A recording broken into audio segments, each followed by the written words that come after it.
প্রিয় শিক্ষার্থী, আসসালামু আলাইকুম ওয়া রাহমাতুল্লাহি ওয়া বারাকাতুহু। ধারাবাহিক ক্লাসের লেকচার 5-এ তোমাদের সবাইকে স্বাগতম। আশা করি সবাই ভালো আছো। আমিও আলহামদুলিল্লাহ অনেক ভালো আছি। বরাবরের মতোই আমি তোমাদের সাথে আছি মোহাম্মদ আব্দুস সালাম, সহকারী শিক্ষক ICT, knowledge Harbour international school and college Bogura এবং লেকচারার আইসিটি, শিক্ষাবাড়ি একাডেমি বগুড়া।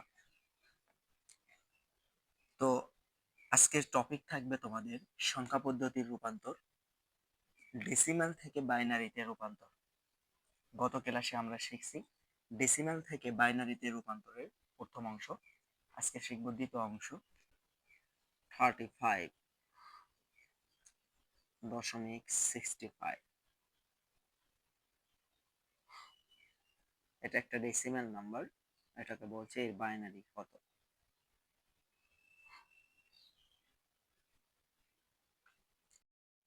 তবে দেখো, আমরা অঙ্কটি সমাধান করার আগে জানবো এই যে রেডিক্স পয়েন্ট, এই যে পয়েন্ট মানে এটাকে বলা হয় রেডিক্স পয়েন্ট। খেয়াল করো, রেডিক্স পয়েন্ট পরীক্ষায় কিন্তু এটা দেয়, ঠিক আছে? রেডিক্স পয়েন্ট, ঠিক আছে, বাংলায় লিখে দিলাম।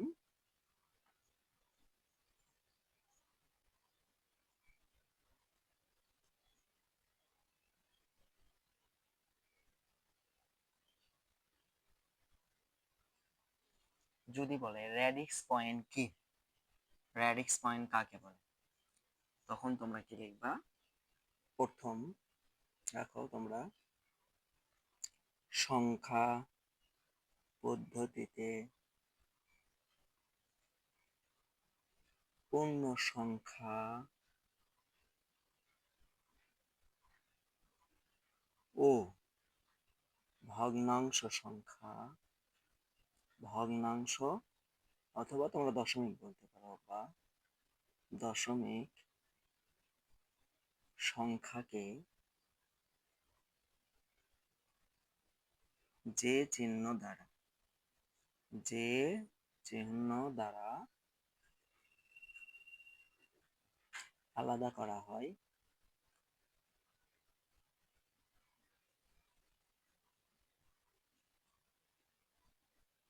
তাকে রেডিক্স পয়েন্ট বলে। ওকে, তাকে রেডিক্স পয়েন্ট বলে। তাহলে তোমাদের যদি সংজ্ঞা আসে তাহলে কি লিখবা? যে রেডিক্স পয়েন্ট কি? সংখ্যা পদ্ধতিতে পূর্ণ সংখ্যা ও ভগ্নাংশ বা দশমিক সংখ্যাকে, সংখ্যাকে, সংখ্যাকে এখানে হবে সংখ্যাকে, সংখ্যাকে যে চিহ্ন দ্বারা, সংখ্যাকে যে চিহ্ন দ্বারা আলাদা করা হয় তাকে রেডিক্স পয়েন্ট বলে। আরো সহজ ভাবে বলবা, অথবা তোমরা লিখে নিতে পারো, অথবা পূর্ণ 37.75। তো এর মাঝখানে যে চিহ্ন, এটা দেখো পূর্ণ সংখ্যা এবং ভগ্নাংশ বা দশমিক সংখ্যা কি করছে? আলাদা করেছে। এটাই রেডিক্স পয়েন্ট। ওকে, এটাই কি রেডিক্স পয়েন্ট। ক্লিয়ার? তাহলে রেডিক্স পয়েন্ট নিয়ে আর কোনো ঝামেলা নাই তোমাদের, ঠিক আছে? তাহলে আমরা আবারও বলি, পূর্ণ সংখ্যা এবং ভগ্নাংশ বা দশমিক সংখ্যাকে যে চিহ্ন দ্বারা আলাদা করা যায়, পূর্ণ সংখ্যা এবং ভগ্নাংশ বা দশমিক সংখ্যাকে যে চিহ্ন দ্বারা কি করা যায়? আলাদা করা যায়, একদম আলাদা করে দেয়, এটার নামে কি স্যার? Radix point. একদম সহজ, দ্রুত এটা তুলে নাও। যে কোনো সংজ্ঞা তোমরা দিতে পারো, এটাও দিতে পারো, এটাও দিতে পারো, একই কথা দিলাম। তাহলে রেডিক্স পয়েন্ট নিয়ে আমাদের আর কোনো ঝামেলা নেই। তাহলে এবার আমরা কি করব? অঙ্কটা অবশ্যই সমাধান করব। অঙ্কটার সমাধান দেখো 35.65। তো এর আগে গত ক্লাসে আমরা কিন্তু শিখছি যে 35 কে বা 37 কে 46 কিভাবে ভাঙা যায়। যেমন এখানে আগে আমরা লিখবো 35, এটা কিন্তু সমাধান করে দিচ্ছি। দেখো সমাধান, 35 কে আমরা 2 দ্বারা ভাগ করব। তাহলে 2 আমরা জানি 16 দোকানো 32, 17 দোকানো 34। অথবা এইভাবে লেখো 2 কে 2, কত বাসে 1, তাহলে 7 দোকানে 14, স্যার অবশিষ্ট থাকে 1। ক্লিয়ার? আবার দেখো আমরা 2 দ্বারা ভাগ করব, 8 দোকানে 16, বেশি নেওয়া যাবে না, এটা আগেই বলে দিছি, কম নিতে হবে। অবশিষ্ট কত থাকে স্যার? 1। আবার দেখো 2 বার দাও, 4 দোকানে 8। এবার কিন্তু কোনো কিছু অবশিষ্ট থাকে না, কোনো কিছু না থাকলে কি লিখতে হয়? 0। আবার দেখো সবাই, আবার 2 বার দাও, 2 দোকানে 4, কোনো কিছু অবশিষ্ট থাকে না মানে কি? 0। আবার দেখো 2 বার দাও, আমরা জানি 2, 2 এর মধ্যে কয়বার যায়? একবার। 2 কে 2, কোনো কিছু অবশিষ্ট থাকে না মানে 0। আমি কি বলছি? যতক্ষণ 0 না আসবে, এটা কাল গত ক্লাসে তোমরা শিখছো। এবার দেখো 2 দ্বারা কখনো 1 কে কি করা যায় না? ভাগ করা যায় না, এই জন্য কি লিখতে হবে? 0। কি বলছিলাম? বাম পাশে যা থাকবে ডান পাশে অবশিষ্ট তাই তুলে দেবা। আর এখানে কি লিখতে হয় মনে আছে? হ্যাঁ স্যার, আমাদের সবার মনে আছে। এই জায়গায় লিখতে হয় LSB, least significant, last significant bit. আর একটা কি লিখতে হয়? MSB, most significant bit. তাহলে 35, এই যে পূর্ণ সংখ্যা আমরা কি পেলাম? একটা আগে লিখে নিই, 35, তাই না? দশমিক থাক। তো এখানে দেখো দশমিক 65 এর মান এখনো পাই নাই, তাই না? এটা ডেসিমেল, সমান সমান 35 এর দাগে লিখি 35 এর মান কত কত পাইছি। এমএসবি মোস্ট সিগনিফিক্যান্ট বিট, নিচে থেকে উপরে করার আগে লিখে নাও 1 0 0 ট্রিপল 0, তারপরে কি 1 1 1 এবং 1, এটা দশমিক দশমিক। এবার আমরা 65 বের করব। 65 দেখো বের করার কৌশল, এটা কিন্তু রেডিক্স পয়েন্টের। হ্যাঁ, এটা রেডিক্স পয়েন্টে কিভাবে বের করব? একদম সিম্পল। এরকম আগে একটা টান দেবা, সুন্দর করে টান দেবা, এই জায়গায় পয়েন্ট লিখবা এবং এখানে লিখবা ভগ্নাংশ, লিখবা ভগ্নাংশ, এটা মোস্ট ইম্পর্টেন্ট। ভগ্নাংশ, এখানে লিখবা পূর্ণাংশ, পূর্ণাংশ, মনে যেন থাকে, ঠিক আছে? তাহলে দশমিক কত? 65, 65।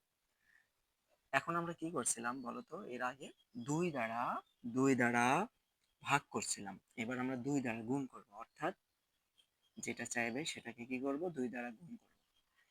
অনেক স্টুডেন্ট এই জায়গায় ভুল করে। পূর্ণ সংখ্যা অর্থাৎ ভগ্নাংশর বাম পাশে যেটা থাকবে শুধু পূর্ণ সংখ্যার ক্ষেত্রে, আর আমরা শুধু দশমিক 65 বা এখানে যা থাকবে সেটাকে 2 দ্বারা গুণ করব। তাহলে 5 দোকানো 10 এর 0, হাত থাকে কত? হাত থাকে স্যার বলো, হাত থাকে 1।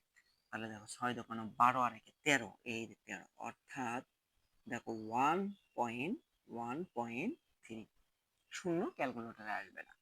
তাহলে আবার আমরা 2 দ্বারা গুণ করব। এবার দেখো শুধু পয়েন্ট, এই 1 কে কখনো গুণ করবা না, শুধু দশমিককে। তাহলে 0 কে 0, 3 দোকানেই 6, 3 দোকানেই 6, অর্থাৎ 0.6, 0.6। আবার গুণ করো 2 দ্বারা। তো দশমিকের পরে এত কিছু নেওয়ার দরকার নাই, দশমিকের পরে 3 ঘর নিলেই হবে। 0, 6 দোকানো 12, অর্থাৎ 1.2, 1.2 আর লেখার দরকার নাই। এটা যতক্ষণ পর্যন্ত 0 না আসবে গুণ চলতেই থাকবে, তাহলে অনেক সময় ব্যয় হবে, দরকার নাই। দশমিকের পরে দেখো এখানে কিন্তু একটা কাজ আছে আবার তোমাদের। এটা যায় কোথায় থেকে? নিচের থেকে উপরে, কিন্তু এবার আসবে কি? উপর থেকে নিচে। তাই এমএসবি কি করে লিখতে হবে? উপরে লিখতে হবে, আর এলএসবি লিখতে হবে নিচে। একটু মনে রাখবা এটা, এল এস বি। তার মানে দেখো, অর্থাৎ এবার উপর থেকে নিচে আসবে। উপরে কি আছে? 1, তারপর 0, তারপরে আবার 1। যেহেতু আসতে থাকবে এরকম, তোমরা 2-3টা ডট ডট দিয়ে বাইনারি লিখবে। এটাই আমাদের কাঙ্ক্ষিত অ্যান্সার। ক্লিয়ার? তাহলে ঠিক আছে, রেডিক্স পয়েন্ট ক্লিয়ার। হোমওয়ার্ক তোমাদের হোমওয়ার্ক দিলে হবে কি, সেগুলো করে বুঝতে সুবিধা হবে। তো দেখো 1 নাম্বার তোমাদের সহজগুলা দিই।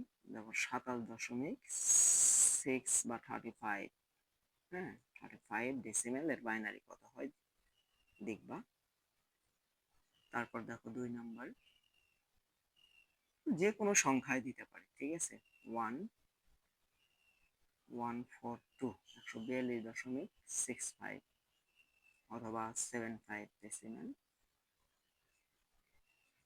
ঠিক আছে, আজকে এই পর্যন্তই। সবাই ভালো থাকো, সুস্থ থাকো।